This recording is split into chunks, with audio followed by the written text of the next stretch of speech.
이 시간에는 주 예수 그리스도의 재림의 경로를 살펴보도록 하겠습니다. 인용한 성경은 한글 킹제임스 성경입니다. 예수 그리스도의 재림과 관련된 것은 주님의 나타나심과 관련된 것입니다. 이 주제는 종말론과 마지막 일들과 관련된 교리입니다.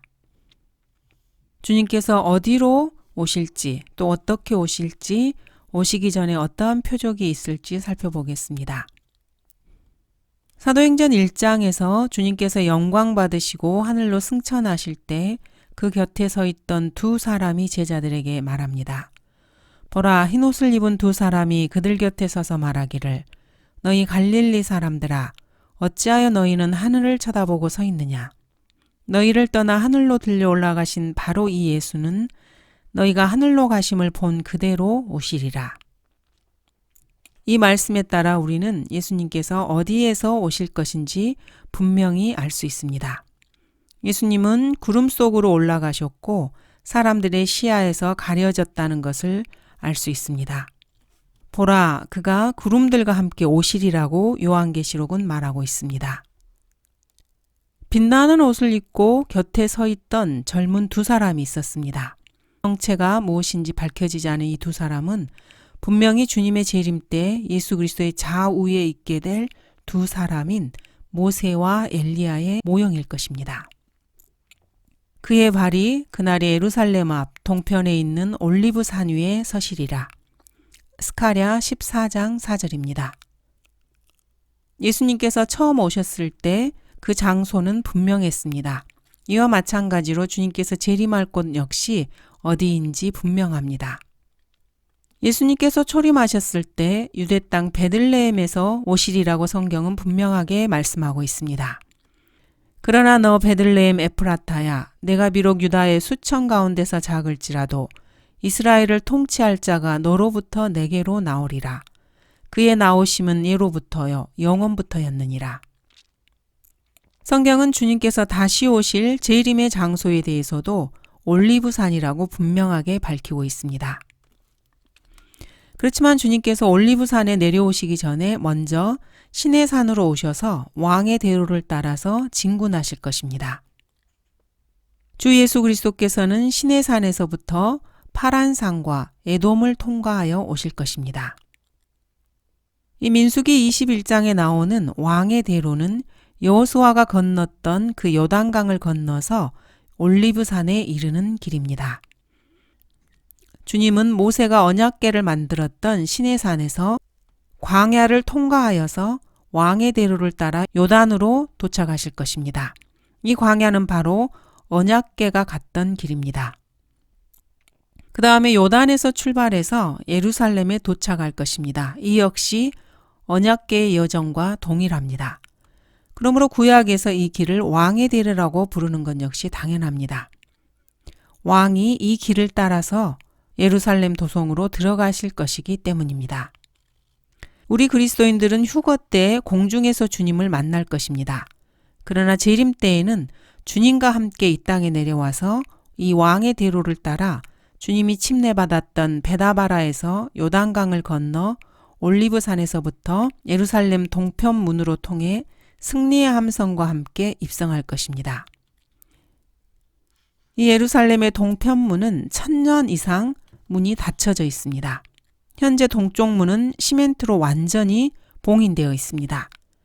문제는 어떻게 그것을 통과할 수 있느냐 하는 것입니다. 아주 간단합니다. 시멘트로 막혀 있는 이 문을 통과할 수 있는 군인들과 군대가 그 문제를 쉽게 해결할 것입니다.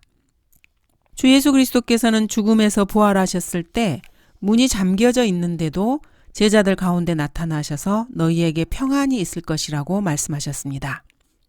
또 엠마오로 가는 두 제자에게도 나타나셔서 말씀하신 후에 호련히 다른 곳으로 갔고 마가의 다락방에도 모습을 드러내셨습니다.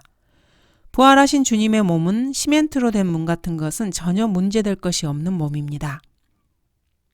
에스겔서에 보면은 이 문이 닫혀져 있다는 것을 알 수 있습니다. 오직 왕만이 이 닫혀진 문을 통과할 수 있습니다. 휴거 때 우리 그리스도인들은 공중에서 주님을 뵐 것이지만은 재림 때에는 그리스도인들이 이 땅에 주님과 함께 내려올 것입니다. 이 휴거와 재림은 두 가지 별개의 사건입니다. 휴거 때 그리스도인들은 주를 만나기 위해서 위로 올라갈 것입니다. 그리스도인들은 주를 만나기 위해 공중으로 끌려 올라갑니다. 그리고 나서 이 땅에는 다니엘의 70째 주인 대환란이 진행되는 것입니다. 그리스도인들은 만왕의 왕이시며 만주의 주이신 예수 그리스도와 함께 올리브산에 도착해서 예루살렘의 동편문을 통과하여 예루살렘에 입성하게 될 것입니다. 그리고 주 예수님께서는 다윗의 영광스러운 보좌에 앉아서 만왕의 왕, 만주의 주로 예루살렘에서 말 그대로 눈에 보이는 정치적 메시아 왕국을 이루실 것입니다. 주님이 재림을 하시는 모습과 관련해서 주님께서 구름 속에서 그의 아버지의 영광으로 또는 그 자신의 영광으로 불길 가운데 권세와 큰 영광으로 또 몸의 형태로 천사들과 성도들과 함께 갑작스럽게 경고 없이 오신다고 기록되어 있습니다. 예수님께서 재림하시는 모습은 영광스러운 능력 가운데서 진노와 멸망, 불과 화형 가운데 이루어지게 될 것입니다. 구약 성경에서 말씀하고 있는 것처럼 주의 날, 분노와 맹렬한 진노와 함께 잔인함이 온 땅을 덮을 것입니다. 보라, 주의 날이 오나니 즉 진노와 맹렬한 분노와 더불어 잔인함이 그 땅을 황폐케 하며 또 그가 거기에서 나온 죄인들을 멸하리라. 이 주의 날에 대해서 영감받은 성경의 기록은 모두가 다 부정적인 묘사로 일관하고 있습니다. 예수 그리스도께서 재림하시는 주의 날은 진노와 권능, 영광으로 예수님의 원수들을 멸망시키는 날입니다. 사람들이 아무리 이 문제를 가볍게 말하면서 비웃어도 어쩔 수 없습니다. 로마 카톨릭을 비롯해서 유엔, 미국의 모든 인권단체, 경제기구들, 교육단체, 세계교회협의회, 유네스코, 국제은행이 떠받들면서 이루고 싶어하는 단일 정부는 그날 완전히 박살나고 제도 남지 않을 것입니다. 요한계시록 14장과 19장에 나오는 아마겟돈 전쟁에서 2억의 군대가 안전히 죽은 후 12시간 내로 이러한 일들이 발생하게 될 것입니다. 이 사건은 너무나도 끔찍해서 생각하고 싶지도 않을 것입니다. 그러므로 온 세상의 교회 강단에서는 이러한 설교를 하는 것을 꺼리고 청중들도 별로 이러한 설교를 원하지 않습니다. NCC나 WCC에 가입된 교회에 속한 사람들은 성경 전체의 주된 주제가 재림인데도 불구하고 이 부분에 대한 설교를 전혀 들어보지 못할 것입니다. 성경의 어떠한 주제보다도 이 주제가 더 중요합니다. 바로 왕국입니다. 하나님께서는 이 왕국과 관련해서 왕국의 보좌에 앉힐 왕을 택하셨고 이 왕국을 다스리게 하실 것입니다. 이 왕국의 보좌 위에서 이 땅을 다스릴 만왕의 왕, 만주의 주이신 예수 그리스도께서 재림하실 때 성경은 주의 만찬, 침례, 성도들의 교제보다 몇 배나 더 이 재림을 많이 기록하고 있습니다. 실제적이고 눈에 보이며 정치적 권력을 가지고 이 땅 위에서 다윗의 보좌 위에 앉을 예수 그리스도의 재림은 거듭남 물침례보다 훨씬 더 성경에 많이 기록되어 있습니다. 하나님께서 주의 재림의 날을 가장 관심 있게 생각하고 보시는 것입니다. 성경 하나님의 말씀의 주제는 재림입니다. 이것은 부정적인 진리이기 때문에 사람들은 이것을 싫어하고 강단에서는 재림의 설교가 울려 퍼지지 않습니다. 주 예수 그리스도를 거부한 NCC, WCC의 유명한 자유주의자가 이렇게 말합니다. 성경은 바나나와 같다. 먹지 못하는 껍질은 벗겨내고 먹을 수 있는 좋은 부분만 취해서 먹으면 그뿐이다. 이 말이 무슨 뜻인지 아시겠습니까? 이 자유주의자가 한 말은 성경이 인간에 대해서 부정적이고 인간을 반대하는 것을 말하면 그것을 제거해버리고 인간의 자아에 호소하는 인간의 귀에 듣기 좋은 말만 취하면 된다는 것입니다. 이방인들의 세상 제도에 대해서 하나님은 완전한 계획을 가지고 계신데 그것이 바로 파멸입니다. 세상의 모든 이방인들을 주님께서는 파멸하시고 파괴하실 것입니다. 성경은 이것을 예언하고 있습니다. 이것은 너무나 부정적이어서 이 시대의 설교 강단에서는 잘 전파되지 않습니다. 마태복음 13장에 나오는 독보리는 축복을 위해서 유엔을 모으는 것이 결코 아닙니다. 불태워지기 위해서 모으는 것입니다. 스파냐 3장에 보면 하나님께서는 민족들을 모으십니다. 주가 말하노라. 그러므로 너희는 내가 일어나서 먹이로 삼는 날까지 나를 기다리라. 이는 내 결심이 민족들을 모으는 것이미니 내가 왕국들을 모아서 그들 위에 내 분노 곧 나의 모든 경노를 쏟으리라. 이는 온 땅이 내 질투의 불로 삼켜질 것임이라. 참으로 부정적인 계시입니다. 그래서 온 세상은 이 말씀을 견디지 못하는 것입니다. 세상 사람들은 죽음을 생각하려 하지 않습니다. 죽음이 부정적이기 때문입니다. 세상 사람들은 슬픔, 질병, 인플레, 세금에 지쳐 있습니다. 삶에 지쳐 찌들어가고 있습니다. 이들 역시 부정적입니다. 부정적인 것으로 지쳐버린 세상 사람들은 성경을 대할 때 눈을 감은 채 성경은 인생의 모든 문제를 잊도록 해주는 긍정적 마약이라고 생각하는 것입니다. 그러나 이러한 고통은 주님께서 돌아오실 그때 있게 될 고통과 고난에 비하면은 사실 세 발의 피입니다. 주님이 오실 때 사람들은 바위들과 동굴에 숨어서 산들과 바위들에게 이렇게 외칠 것입니다. 산들과 바위들에게 말하기를 우리 위에 떨어져서 보좌에 앉으신 분의 얼굴과 어린 양의 진노에서 우리를 숨기라. 이는 그분의 진노의 큰 날이 임하였으니 누가 감히 설 수 있으리요 하더라. 주님은 급격한 진노, 권능, 영광 가운데 재림하실 것입니다. 주님이 재림하신 주된 목적은 이 세상의 예술, 교육, 종교, 과학을 파괴시키는 것입니다. 또한 예수 그리스도를 거부하고 돈, 섹스, 교육에 미친 자들과 성경을 거부한 자들과 그들을 다스리는 사탄의 모든 체제를 완전히 박살내기 위해서 주님은 오실 것입니다. 그들 가운데 이 세상의 신이 믿지 않는 자들의 마음을 어둡게 하여 하나님의 형상이신 그리스도의 영광스러운 복음의 광채가 그들에게 비치지 못하게 하느니라. 한 짐승이 바다에서 올라오는데 7머리와 10뿔을 가졌더라. 그 뿔들에는 10개의 왕관이 있고 그 머리들에는 하나님을 모독하는 이름이 있더라. 또 내가 본 그 짐승은 표범과 같고 발은 곰의 발 같고 입은 사자의 입 같은데 용이 자기의 능력과 자리와 큰 권세를 그 짐승에게 주더라. 또 내가 보니 그의 머리들 가운데 하나가 상처를 입어 죽게 된 것 같았으나 그의 치명적인 상처가 나으니 온 세상이 기이 여겨 그 짐승을 따르더라. 사람들이 그 짐승에게 권세를 준 용에게 경배하고 또 그 짐승에게도 경배하며 말하기를 누가 그 짐승과 같으며 누가 감히 그와 더불어 싸울 수 있으리요? 라고 하더라. 그 짐승이 큰 일들과 모독하는 말들을 하는 입을 받았으며 또 42달 동안 활동할 권세를 받았더라. 그 짐승이 입을 벌려 하나님을 대적하여 모독하되 그의 이름과 그의 성막과 하늘에 거하는 자들을 모독하더라.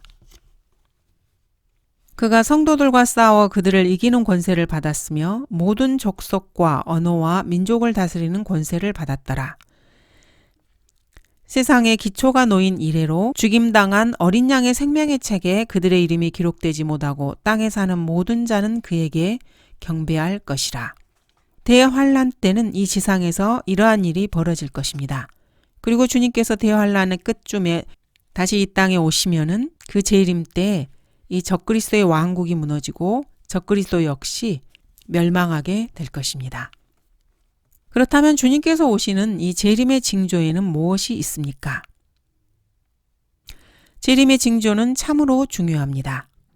하지만 그리스도인들은 표적을 구하지 않고 주님을 바라보라는 명령만 가지고 있을 뿐입니다. 그리스도인들은 대환란을 기다리거나 대환란을 대비하는 사람들이 아닙니다. 하늘로부터 오시는 주님을 기다리라는 명령을 받은 사람들입니다. 그러므로 재림의 징조, 이것이 중요하긴 하지만은 우리가 대환란을 기다리는 사람들이 아니라는 것을 반드시 기억해야 합니다. 표적은 이스라엘을 위한 것이지만은 여전히 그리스도인들은 이스라엘에게 주어진 표적을 보고 시대를 분별할 수 있습니다. 휴거가 일어날 그 날과 시간은 알 수 없습니다. 그러나 재림의 징조들은 알 수 있습니다. 재림의 징조들이 많이 성취되면 성취될수록 재림이 그만큼 더 코앞에 가까이 다가온 것입니다. 휴거는 재림에 앞서 일어나는 사건이기 때문에 그만큼 우리의 몸이 공중으로 들려 올라가게 될 휴거의 때도 가까워지고 있는 것입니다. 우리 그리스도인들은 재림과 관련된 23가지의 증거를 발견할 수 있습니다. 그것은 디모데후서 3장에 잘 나와 있습니다. 또 이것을 알라. 마지막 날들에 아주 어려운 때가 오리라. 사람들이 자기를 사랑하고 돈을 사랑하며 자긍하고 교만하며 하나님을 모독하고 부모에게 불순종하며 감사하지 아니하고 거룩하지 아니하며 무정하고 화해하지 아니하며 모함하고 절제하지 못하며 사납고 선한 것을 좋아하지 아니하며 배반하고 분별이 없으며 자만하고 쾌락을 사랑하는 것이 하나님을 사랑하는 것보다 더하며 경건의 모양은 있으나 경건의 능력은 부인하리니 이런 자들에게서 돌아서라. 이들 중에는 가정집에 몰래 들어가 어리석은 여인들을 사로잡아 죄들을 짊어지게 하여 여러 가지 정욕으로 끌려가게 하는 자들이 있나니 항상 배우나 진리의 지식에는 결코 이를 수 없느니라. 주님의 재림의 징조들 중에 첫 번째는 아주 어려운 때가 올 것이라는 것입니다. 지금 우리 그리스도인들이 살고 있는 이 시대야말로 참으로 살기 어려운 시대가 아닙니까? 사람들은 역사상 어려운 때가 아닌 적은 없었다 이렇게 말을 합니다. 자, 그렇다면 두 번째를 보도록 하겠습니다. 사람들이 자기를 사랑합니다.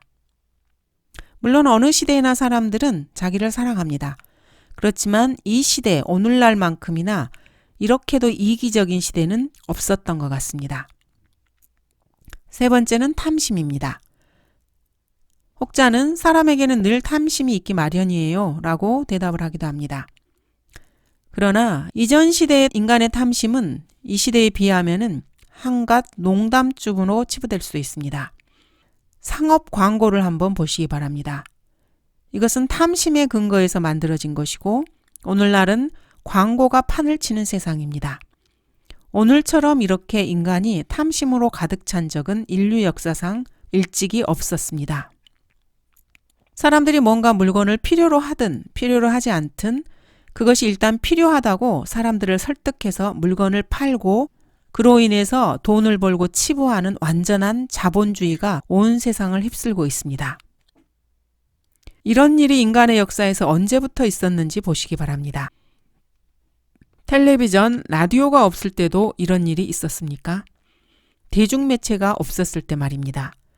대중매체가 탐욕을 만들어내는 것입니다.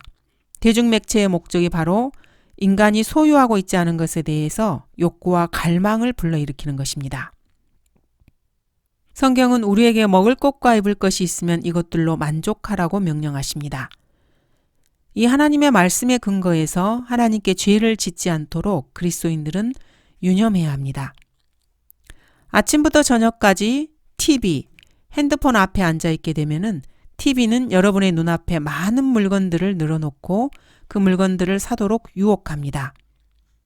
그러면 마음속에 언젠간 저거를 꼭 가져야지, 사야지, 먹어야지 이렇게 생각을 하게 됩니다. 네 번째로는 자랑하는 자들이고 다섯 번째는 교만입니다. 물론 사람들은 늘 교만했습니다. 헨리 8세의 연설문이나 아주 용감했던 리차드 고드프레이 솔제니친의 연설문에 등장하는 나는이라는 말의 횟수와 포드, 닉슨, 루즈벨트, 아이젠하워 대통령의 연설문이나 저녁 프로그램에 등장하는 자니 카슨이 사용하는 나는이라는 말의 횟수를 비교해 보시면은 이 시대에 얼마나 사람들이 교만한지를 알 수 있습니다. 사람들은 수없이 나는이라는 말을 사용합니다. 자신의 감정, 자신의 생각, 자신의 유익, 자기를 중심으로 온 세상과 우주를 돌리고 있는 것입니다. 참으로 흥미로운 일입니다. 그 다음으로는 신성 모독을 들 수 있습니다. 하나님을 모독하는 것이 문화가 되었고 교육이 되었고 일반화되었습니다. 그 다음은 부모에게 불순종하는 것입니다. 교육이 권위에 도전하게 만들고 아이들이 부모에게 순종하지 못하게 만듭니다. 부모에게 불순종하는 것이 오늘날처럼 이 정도까지 심한 적이 있었다고 생각하십니까? 청소년 상담소나 범죄와 관련된 기구에 문의해서 오늘날 범죄자들의 연령층을 한번 보는 것도 도움이 될 것입니다. 200년 전에는 평균 범죄하는 사람들의 나이가 30세를 넘었습니다. 100년 전에는 26세 정도였지만은 현재 범죄자들의 평균 연령은 미국 같은 경우에 20세 이하입니다. 주님이 오시는 재림의 징조로 감사하지 않는 것입니다. 사람들이 거룩하지도 않습니다. 정이 없습니다. 화해하지도 않습니다. 그리고 다른 사람들을 모함합니다. 자신의 육신을 절제하지 못합니다. 물론 육신뿐만이 아니고 생각이나 모든 것에서 절제심을 잃어가고 있습니다. 또한 사나워지고 있습니다. 사람들은 선한 것을 더 이상 좋아하지 않습니다. 그리고 다른 사람들을 쉽게 배반합니다. 분별이 없는 것은 말할 것도 없습니다. 자만하고 부정적입니다. 그리고 사람들은 자만합니다. 이 모든 것들은 부정적인 용어입니다. 모든 것들이 다 부정적입니다. 즉 성경은 인간을 결코 긍정적으로 바라봐주지 않습니다. 성경에 따르면 인간은 진화하거나 더 똑똑해지거나 더 선해지고 있는 것이 아니고 퇴화해 가고 있고 더 어리석어지고 있으며 벌레로 점점점 퇴화하고 있다고 말씀하고 있습니다. 공립학교에서는 인간이 진화하고 있다고 가르치지만은 매일 신문, 뉴스를 살펴보면은 살인, 강도, 절도, 침울한 반사회적인 일들이 매일매일 쏟아져 나오고 있습니다. 성경이 옳습니까? 아니면 교육이 옳습니까? 둘 다 옳을 수는 없습니다. 또한 이 시대의 사람들은 쾌락을 사랑하는 것이 하나님을 사랑하는 것보다 더합니다.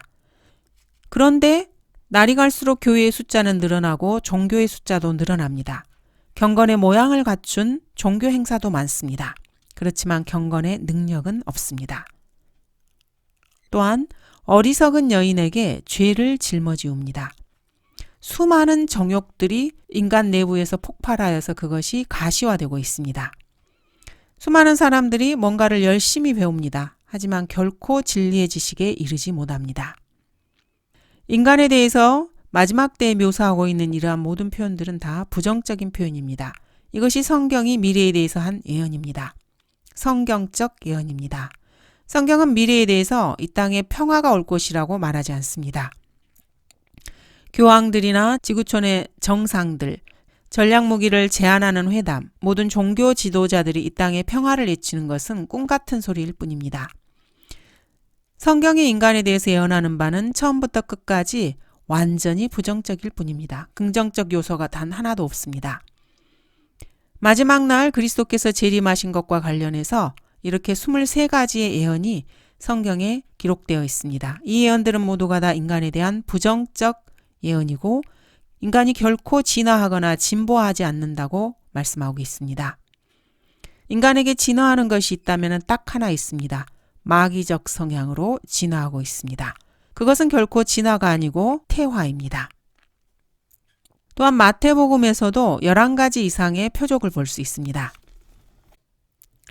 많은 사람이 내 이름으로 와서 내가 그리스도라고 말하며 많은 사람을 미혹하리라. 또 너희는 전쟁과 전쟁의 소문을 들을 것이라. 그러나 삼가 걱정하지 말라. 이는 이 모든 일들이 반드시 일어나겠지만 아직 끝은 아니기 때문이라. 민족이 민족을 대적하고 나라가 나라를 대적하여 일어나겠으며 기근과 역병과 지진이 여러 곳에 있을 것이니 스스로를 하나님이라고 하는 거짓 그리스도들이 부상하고 있습니다. 이것이 바로 주님이 오실 재림의 때가 가까웠다는 징조 중에 하나입니다. 우리나라에도 스스로를 하나님이라고 하는 사람들이 참으로 많습니다.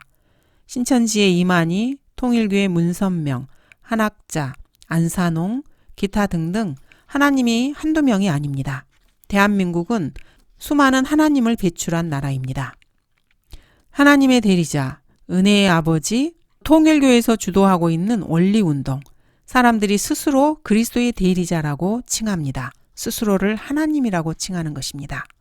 또한 전쟁과 전쟁의 소문을 조간신문에서 또 유튜브 뉴스에서 매일매일 보게 됩니다.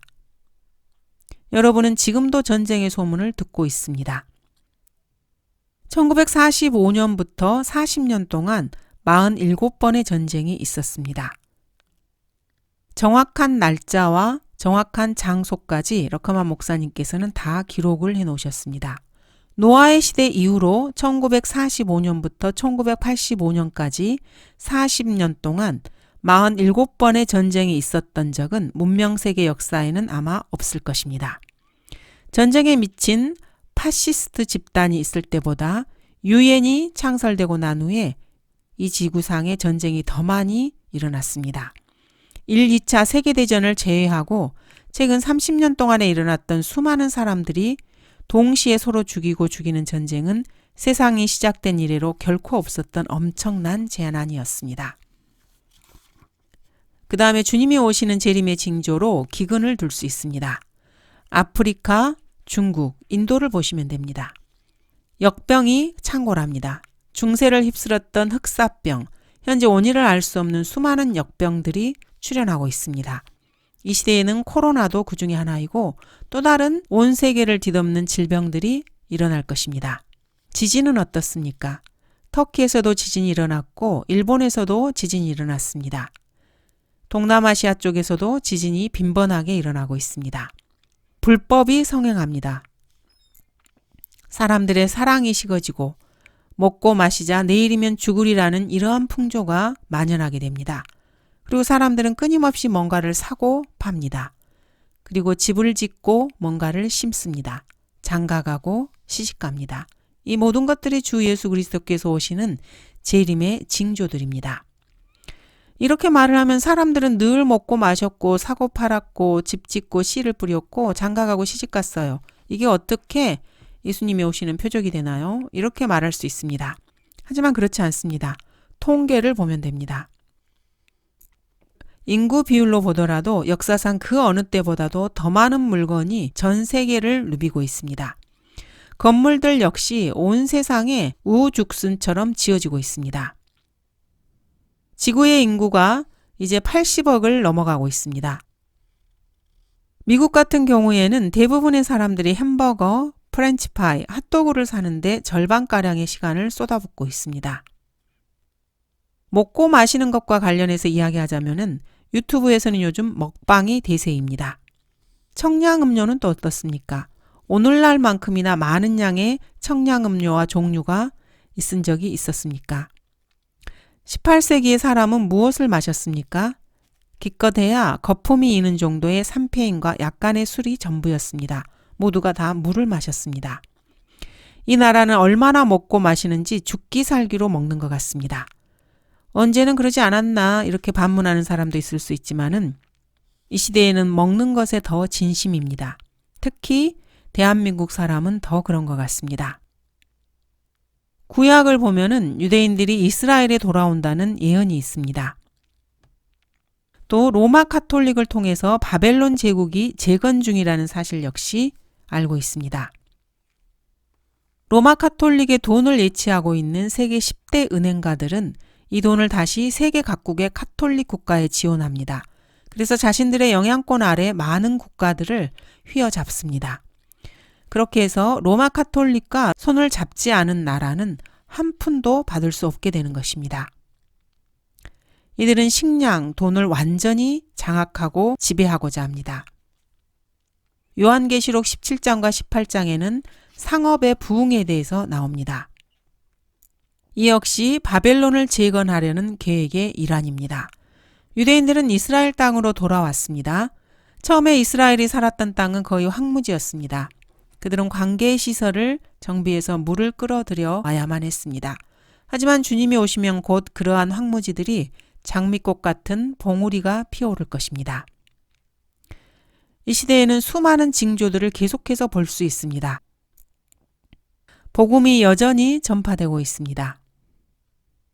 영어 킹제임스 성경은 1984년을 기준으로 해서 800여 개 이상의 언어로 번역되었고 8억 900만 권 이상이 팔렸습니다. 이 수는 리빙 바이블이나 NIV, RSV, NASV, 국제 역본 이 모든 것들이 팔린 것보다 더 많은 수치입니다. 수많은 역본들의 집요한 공격과 갖가지 술책에도 불구하고 영어권의 경우 여전히 킹제임스 성경이 이런 부패한 성서들보다 더 많이 판매고를 올리고 있습니다. 300년 동안 8억 900만 권이 팔렸고 800여 국의 언어로 번역되었습니다. 마지막으로 재림 이전에 있을 가장 큰 표적을 보도록 하겠습니다. 그것은 바로 죄의 사람, 멸망의 아들, 즉 사탄이 육화한 모습으로 나타나게 될 적그리스도가 등장해서 자신이 바로 예수 그리스도라고 말하며 재건된 예루살렘 성전의 지성소에 들어가 자비석 위에 앉아서 스스로를 하나님이라고 선언한다는 점입니다. 적그리스도와 관련된 표적들은 다양합니다.